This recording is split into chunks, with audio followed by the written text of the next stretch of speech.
So I thought I'd share a little bit about what's going on. Today marks day 6 of this jet lag, feeling like I'm on a boat. And in 3 hours, I would be boarding a plane to Oregon to go meet up with my friends and go backpacking for a month. But I had to make a call last night that I'm still processing. And I had to postpone my trip, which is disheartening and hurts my ego a little bit, and obviously is emotional for a lot of reasons, but it was the right call for the safety of my body, and now we move through it. I am in this point right now where I don't really know what my body needs, so I'm just going to continue to give it rest. And I've heard that walking helps jet lag, so I'm trying to do some morning walks, and that earthing and grounding does, so I'm trying to connect with my nature. Doing a lot of resting, trying to sleep, bathing, hydrating. I've been getting a lot of massage. I'm gonna go get acupuncture today. Just trying to really do anything to support what my body needs for healing.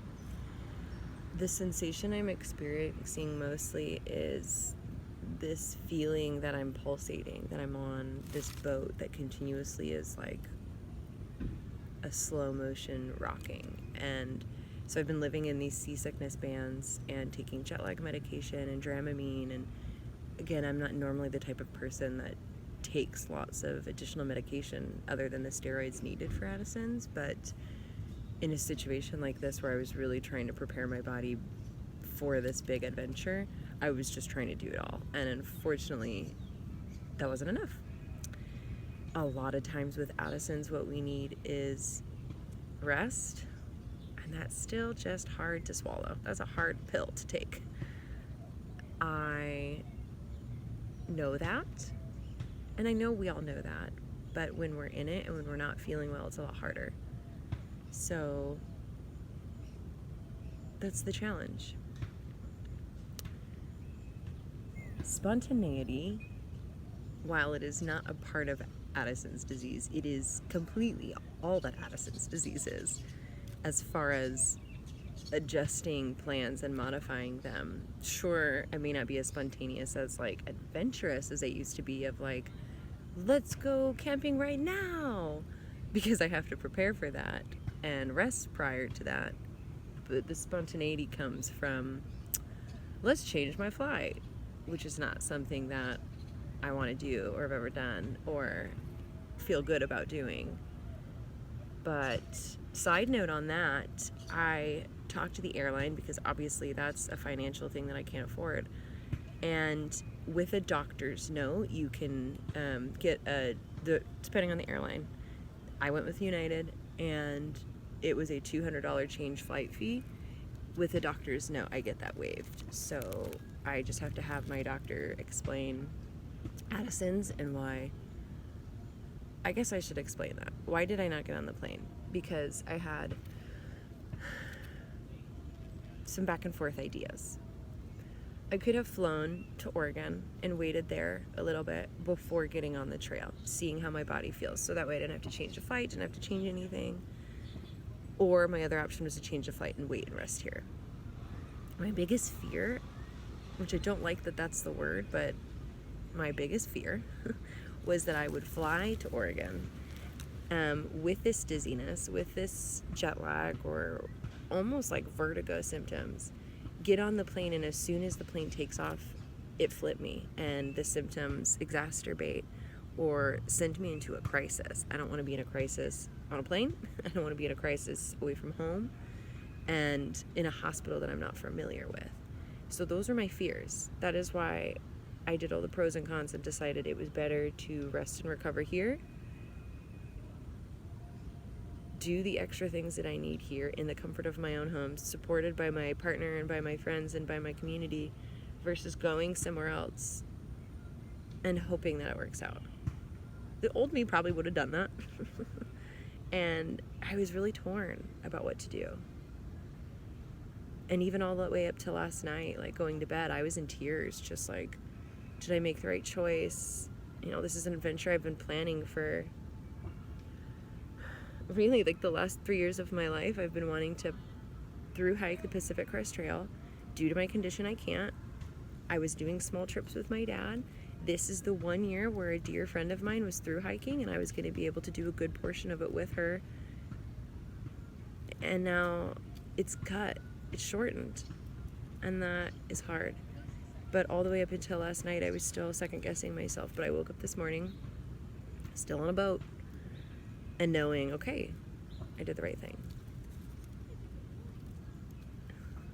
Change is inevitable with this disease, and I know we all are just still trying to figure that out and navigate it day to day, but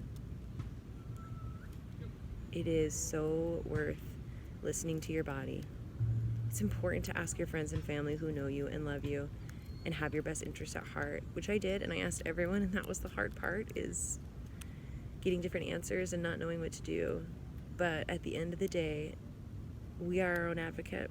We are the ones living in this body, feeling this experience, knowing our limitations in some regard. So we have to listen to ourselves and do just that.